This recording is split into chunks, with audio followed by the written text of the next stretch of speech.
It's Friday, April 9th, 2021, and the morning edition is live. On today's show, the Neighborhood Watch weighs in on uptick in gas tank theft. We're reeling in a big one.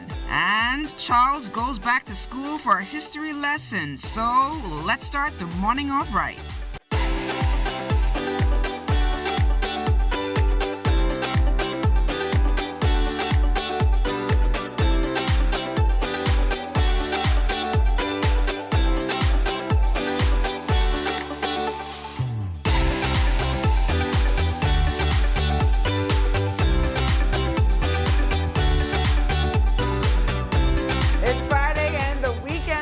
Good morning, everyone. I'm LaDawn Davis. And I'm Lloyd Allen. Lloyd, it's so good to have you in our company this morning. How are you feeling this morning? I'm feeling awesome, definitely. Hopefully I can fill those shoes of Fisher. Oh, definitely. You know, Big shoes to fill. Yeah, he's off today, perhaps. You know, I'm sure he's having a great time wherever he is. Yeah. Because we have an exciting show this morning. I'm sure you're going to see Keisha. She's going to be catching tuna. I saw her catching some tuna, some grouper. Even gray snappers I saw her catching. Oh, man, LaDawn, I am just hungry just thinking about that. I also know we're going to be talking with the National Neighborhood Watch Council, talking about some challenging situations for a lot of persons, gas tanks being stolen. I know I spoke to a lady. She said that she was trying to cook some sauce. You can imagine. And the gas, she just didn't have any gas. Wow. She had nothing. So, you know, Keno Wong is here. He's going to be talking a little bit more about what the neighborhood is going to be doing in terms of, you know, curbing that particular crime. We also have Best Kept Secret. What? Stalit, all the way from Managua. He's in the house. He's going to be entertaining us. I had a chance to this hear him morning. earlier. He is rocking. He is awesome. Good stuff. He's Definitely awesome. a good show for you guys today. And you're not doing traffic this morning? You flipped the script this No, morning. I'm in the cushy studio today, but we do have someone out in the studio, out on the field today. Of course, our reliable Crestinier Johnson is out on the field, giving us a look at traffic conditions. Crestinier, what is it looking like on the outdoors? The traffic report is sponsored by Bahamas First. First in insurance, today, tomorrow.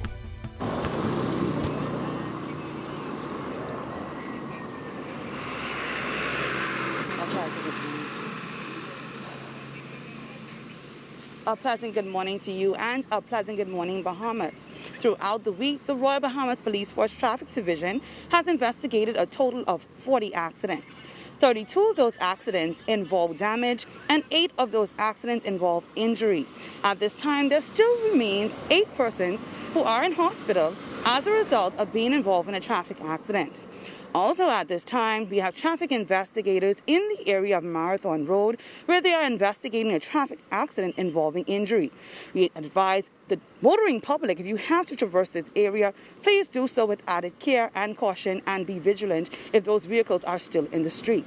Additionally, there are a few traffic lights throughout the capital that are all undergoing maintenance at this time. We advise you coming to a traffic light controls intersection. If you see a junction box, so only enter that junction box when it's sufficiently clear to do so. Additionally, if you come to a traffic control light that does not have a junction box, but that light is in the amber mode, or it has a red light, the side that has the red light is to adhere to the side that has the amber or yellow light. Again, I want to stress to motorists and the general public to please exercise care and safety as you traverse the streets this weekend. Back to you in studio. Well, thanks a lot, Crestinier. On the outdoors, the temperature is looking about a cool 63, partly cloudy with some windy conditions. And of course, throughout the week ahead, we're looking at some temperatures around the 80s. And then, of course, next week, we're looking at a consistency of about the low 80s. So, of course, some good temperatures out there, and then it dips down to about the 60s. Let's take a look now at stories making news headlines. Health officials have set a new COVID-19 vaccination target goal of 2,500 shots per day. Member of the Bahamas COVID-19 Vaccine Consultative Committee, Barry Rassin, says while there has been hesitancy among the public, available appointments are filled daily, a sign that is promising. A lot of people want to get the vaccine and understand the importance of getting a vaccine for the country. And, I mean, there's going to come a point you won't be able to travel without it. So I think that we're moving really well with that. We may get to a point in a couple of months where we have to really have a stronger campaign for those who are anti-vaccinated. As vaccinations increase, so have new COVID infections, with the Ministry of Health's latest release showing a total of 43, the highest they've seen this year. Health officials reporting that 27 of those cases are on New Providence, 12 over in Grand Bahama, 2 on Eleuthera, and 1 each in Abaco and the Berry Islands. The new cases bring the country's overall case count to 9,339. 3 of the cases on Grand Bahama have a history travel within 14 days, along with the Berry Islands case. Of the 31 hospitalized cases, 4 are in the intensive care unit. There are 3 more recoveries, pushing that figure to 8,814. The newly appointed United States Chargé d'Affaires paid a courtesy call on Minister of Health, the Honorable Renwood Wells, on Thursday. They addressed the ongoing COVID-19 pandemic, its global impacts, and its continuous effects on both countries. Officials of the Bahamas Out Island Promotion Board have been watching the country's tourism numbers as they begin to pick up in this COVID-19 environment. Executive Director Carrie Fountain says members, which comprise of Family Island hotel operations, saw an increase in bookings and interest in visiting the Bahamas since vaccinations began to pick up in the United States in February. Some are doing much better than others, but in general, we project, based on how things are going now, we project that our business in terms of room nights sold and room revenue will be, and it could get better, but it will be about maybe 65% of what it was in 2019. Next Thursday, we'll find senators debating that resolution aimed at creating an upscale community in Western New Providence for young professionals. Laying the groundwork for that to happen was leader of the government business in the Senate, Attorney General Senator the Honorable Carl Bethel. Young Bahamian professionals will be able to purchase lots of approximately 95 by 100 feet, quote, the lots, for the sum of $50,000. And whereas the government will put all the necessary infrastructure in place at the sole cost of the government, such that the lots would be worth $150,000 with all of the infrastructure installed. The newly appointed ambassador of the People's Republic of China to the Bahamas paid a courtesy call on Prime Minister the Most Honorable Dr. Hubert Minnis at his Cable Beach office on Thursday. Discussions focused on improving bilateral relations between both countries. Shanty towns are still a major problem over in Abaco, especially in an area known as the Farm in Treasure Key. It was there that a multi-agency operation comprising of the police and defense forces, customs, immigration, the Bahamas Power and Light, and private sector partners arrested a group of illegal immigrants and others suspected of being involved in various criminal offenses. The group seized what is believed to be stolen goods and disconnected a large quantity of illegally operated generators and gas tanks. Illegally constructed access roadways were also closed and signs written in English and Creole. Those signs also posted on illegally erected buildings warn of the legal prohibition of any new construction and the government's intention to demolish such structures. And when we come back, the National Neighborhood Crime Watch talking gas tank theft. So keep it locked.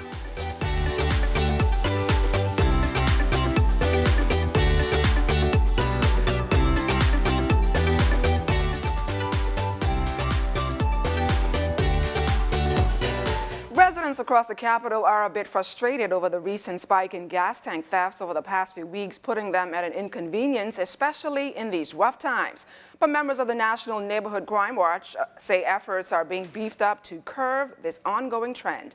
Joining us live here on the Morning Edition is Chairman of the National Neighborhood Crime Watch, Keno Wong. Mr. Wong, welcome back to the Morning Edition. Good morning, LaDawn, and it's good to be back on with you on the Morning Edition, especially with Lloyd being fitting and sitting in for Charles Fisher. Listen, the real owners are out and about collecting, or should I say stealing, their gas tanks apparently. What is your association doing to assist police in cracking down on this crime that's inconveniencing and irritating many of us? Well, you know, for the past year, the late part of last year, we have recognized that there has been an uptick in individuals, criminals, who are going around in communities and scouting and trying their best to steal gas tank cylinders. the council on the whole, the National Neighborhood Watch program, have effectively put up created a flyer that was designed by one of our very own, Mr. Justin Johnson. And we have circulated this particular information so that our residents, our communities, can also take a look at to see how best they can identify their tanks by looking at the serial numbers on the cylinders. So if their tanks are stolen, then of course, if it's recovered, then they can be able to collect their particular cylinder items. I dare to say this though, the NNWC has launched where we call Be the Eyes and Ears for one another. And so there are many communities that are now watching out for particular vehicles that are zooming and also coming into our communities just to scout. And we have seen it in a lot of our communities where these criminal-minded individuals will come in the mornings and drive through our communities, but come back at nights. I dare to say to these criminals, you are being watched. And I know for sure that the Royal Bahamas Police Force is doing everything possible and is tracking these individuals down today, and they will be caught very soon. And speaking of that, residents are also doing their part to protect their property and that of their neighbors. How is that working, and which areas can you say are mainly affected by this crime? I will dare to say that we have an uptick in the Southwestern Division, also in the Eastern Division. It doesn't really matter what area. We find that these criminals are going into every community. At one point in time, Stapleton Gardens had a very critical issue with gas tank theft. And I think that they did a tremendous job with the South Central Division Police under the leadership of Chief Superintendent Barrett and his team, that they went and they really cracked down on those issues in the Stapleton Gardens community. But I dare to say this, crime is everywhere in terms of these individuals who are going out and stealing gas tanks for reselling to the wider public. And so therefore, your community is no better than those who may be living in the east, in the west, the north, or the south. We must be vigilant in being the eyes and ears for each other to stop these criminals from stealing these gas tank cylinders. Keno Wong, thank you so much for joining us here on the Morning Edition, and all the best of luck to you in the National Neighborhood Crime Watch Initiative. Thank you so much. We thank you too. Well, of course, switching gears a little bit, social media engagement has become one of the most widely discussed necessities over the past year for many in the modern world. But is it possible to overindulge, leading to a kind of addiction? Well, today we share more on what can save you from social media addiction. Merriam-Webster defines social media as forms of electronic communication, such as websites for social networking and microblogging, through which users create online communities to share information, ideas, personal messages, and other content such as video. But in a world where virtual information has become a part of our daily life, while at work, in transit, or at home, are we becoming addicted? Of course, there are the obvious benefits of social media, like keeping connected during COVID restrictions for schools and businesses. But what about the drawbacks? Well, psychologists have confirmed that social media addiction is a real thing. That is where users change their behavior to frequently or compulsively using social media. Now, it is estimated that around 5 to 10% of the population meet this criteria. Effects can, of course, range from distraction, paranoia, or even building a skewed perception of reality. So what can you do to avoid this? Well, simply limit your use of online engagement. Consider voice assist while driving, or simply no engagement. This will not end the world. Also, while at home, choose a spot to commit to a specific time to check emails or chat online. They say it takes 21 days to develop a new habit, so consider jogging, yoga, or meditation. Now, in the long run, it creates a better life free of pesky concerns of social media addiction. Despite the benefits of social media, living in the real world remains the best part of life. Well, of course, LaDawn, you know, social media addiction is a real thing. I realized it several years ago when I was driving, and I really couldn't even release my phone. It's that kind of thing. You know, it's crazy. you know what I do? I normally go to bed and I leave my phone on social media, Facebook, Wow. Instagram, Twitter. I'm just, yeah, you know, it's kind of addicting. But Someone gave me a bit of advice a few years ago. They said when you go to bed, you actually leave your phone in another room. What? Yeah, and that way you disengage from actually hearing the pings from when it goes off and so forth. So it keeps you focused on what you need to do. Sleeping, you know? Because I know I normally go on social media to look for stories and to just canvass the area and just, you know, interact with persons I haven't seen for a while. So, Well, yeah. I know one thing, social media addiction is real, and we got to watch out for it.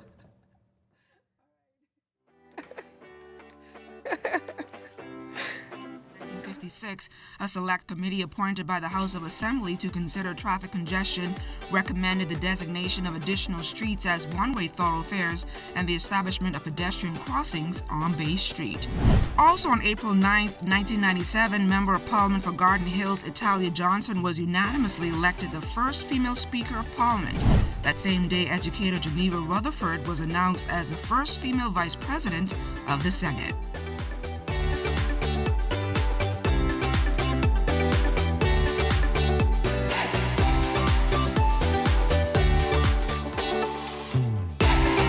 Well, of course, welcome back. It's relaxation, competition, and fun all rolled into one. Fishing in the Bahamas is a fruitful and fun experience that hundreds partake in. And it's our Keishla Adderley who's telling us more about this story. There's nothing quite like a day out on the water and some friendly competition. Get it. Oh, shark!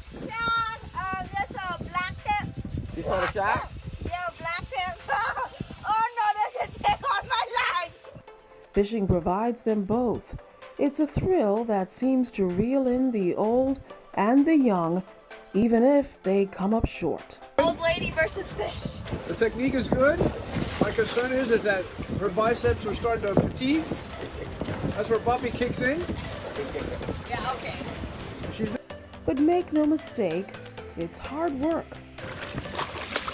Yeah, baby. Yeah.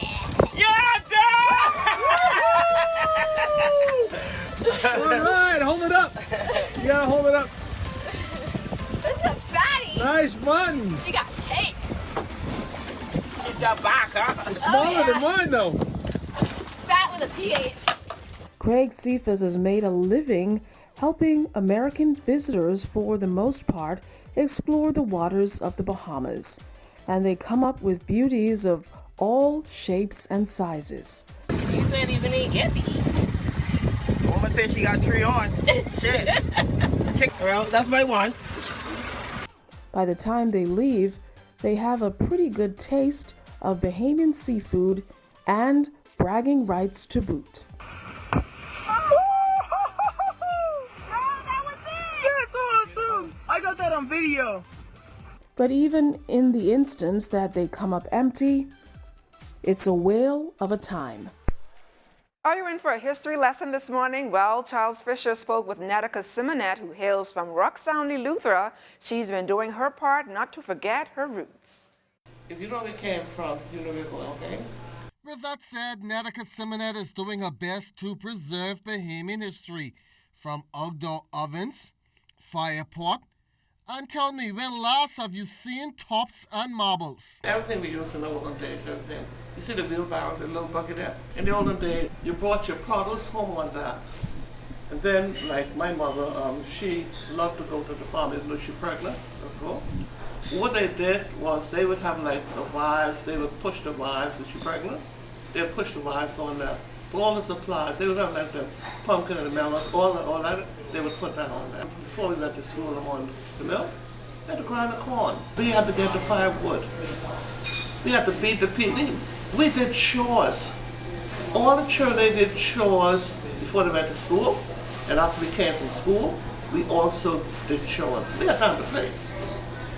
But there was discipline. So where did the idea come from to collect stuff like this? A bear brew?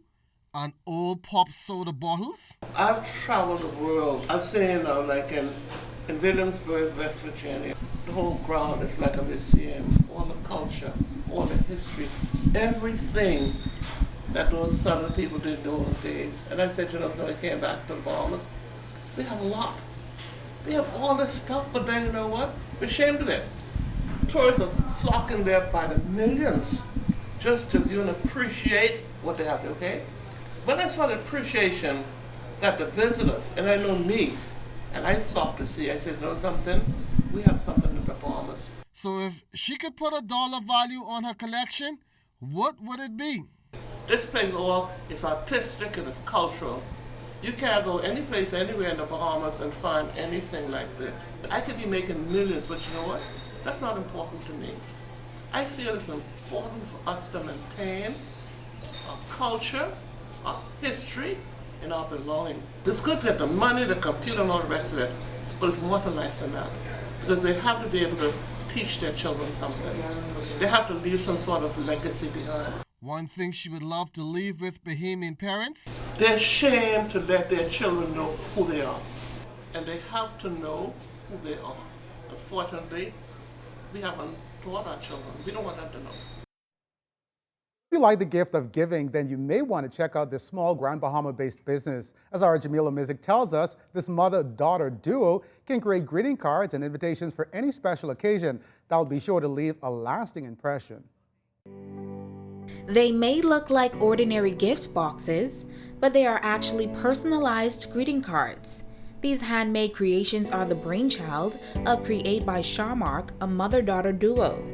Momtrepreneur Chardonnay Francis says the business venture started out in 2019 after she was unsatisfied with her options. We went into a store and we wanted to purchase a card, and of course it wasn't personalized and it was pretty expensive for a basic card, and we wanted to go ahead and make something that's even better and personalized, and that's gonna actually make the moment matter and have memories included in it as well. She explains the difference between their creations and the generic card. With our cards, of course, they're personalized and they're handmade, and we go into detail in terms of what the person is looking for, who's receiving the card or the invite, and just try to make it, if their favorite color is red, we try to cater to red. If they have a theme that they really like or a sports team that they like, we try to incorporate that as well.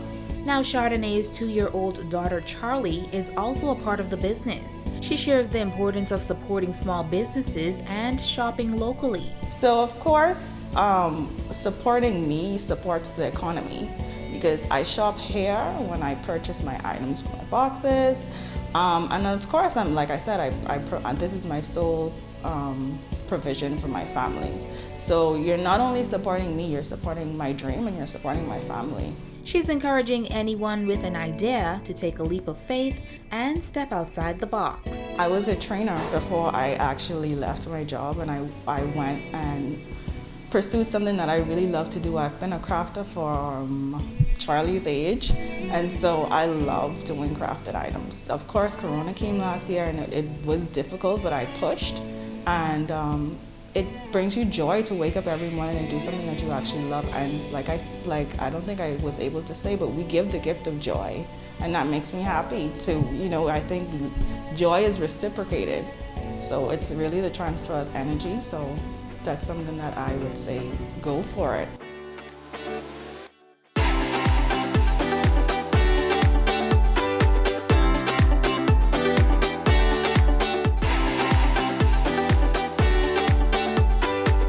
Well, it's Entertainment Friday, and it's time to put on those dancing shoes we have in the house this morning, all the way from Managua, none other than Stalit. Yes. Stalit, welcome to the Morning Edition. Thank you for having me, for the Lord is good. So where did you get the name Stalit from? Oh, it came from a local musician in Matthew Town, Managua, by the name of Uncle Nevis Cartwright.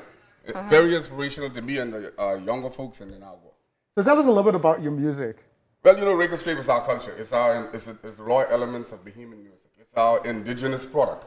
Everywhere have, R&B, this and that. Well, we are Rake and Scrape. I give, my culture, I go by the name of Rake and Scrape. Rake and Scrape. The Rake and Scrape General. This is what I love. This is what I grew up on. Actually listening to ZNS in Managua. Wow. Walking to school. What? Every house you pass, you would hear the same song playing until you reach your school. So, Rake and Scrape. All right, so what you got for us this morning? Well, we raking and we scraping. My favorite song I like to perform, because I got to keep promoting Bahamian music. And it's a party song. We raking and we scraping. All right. All right, ladies and gentlemen, Stalit. Take it away. If you're in your car, if you're home inside your couch, if you're just listening to this, we live right now. I just want you to just get up on your feet. If you know the Lord is good, just get yourself together. Oh yeah, oh yeah. The least in the building, boy. Raking straight to the world. This is what I do, boy. Yeah, you see? Let's get it now. Turn it up some more for me. Let's go, man. Are you ready? Hey, hey. Oh, we raking and we scraping. Oh, we raking and we scraping. Man, we raking and we scraping. Friday morning, ZNS Live, lead the house, boy. Don't think it's a game? Oh, wake up early one morning, we jump on the back of the truck. I say me, Terry, and Rico, them, all of we just wake up. Man, we raking, we scraping, oh, we going from house to house. We black and they fall, chopping the boys, eating the chicken. Oh, we raking and we scraping. Oh, we raking and we scraping. Hey, we raking and we scraping. Let me tell you something, the human music to the world. Watch it now. When I need, I die. Listen here. We play in Domino downtown at Freeport bus stop. We can also play in Nassau and Port of Eda. Double Six, Partners, you play star. We can rake and scrape Lovewood Road. Down at John Bar, man, we raking and we scraping. I don't know if you all feel this right now, but I want you to believe this is the Hebrew music to the world. Turn it up, man. Let's do this right now. Boy, we raking and we scraping. If you in your couch, do this for me. Oh yeah, oh yeah, oh yeah, oh yeah. I know it's early morning, but this is how we roll right here, ZNS Nassau. Alongside Denise, boy. Energy. Give me now. Oh, from Freeport to Inagua, past through San Salvador. Man, the people, them they sculling, and they asking out for more. Homecoming, we got our time, they party through the night. To my raking scrape live band, they play till morning light. Man, we raking and we scraping. Oh, we raking. Let me explain something to you. Hey, we raking. Listen here, all over the Bahamas, from Freeport to Inagua. If you in the building, watch it here. And when you get up and start shaking and whine to the music we making, put your hands up high in the air and wave it like you just don't care. If y'all like your body with rake and scrape, somebody say, oh yeah, oh yeah, hey, hey, hey. Oh, we raking and we scraping. I don't care what nobody says. Bahamian music is the sweetest music in the world. This is what I grow up off, this is what I do, and this is what we got, boy, rake and scrape.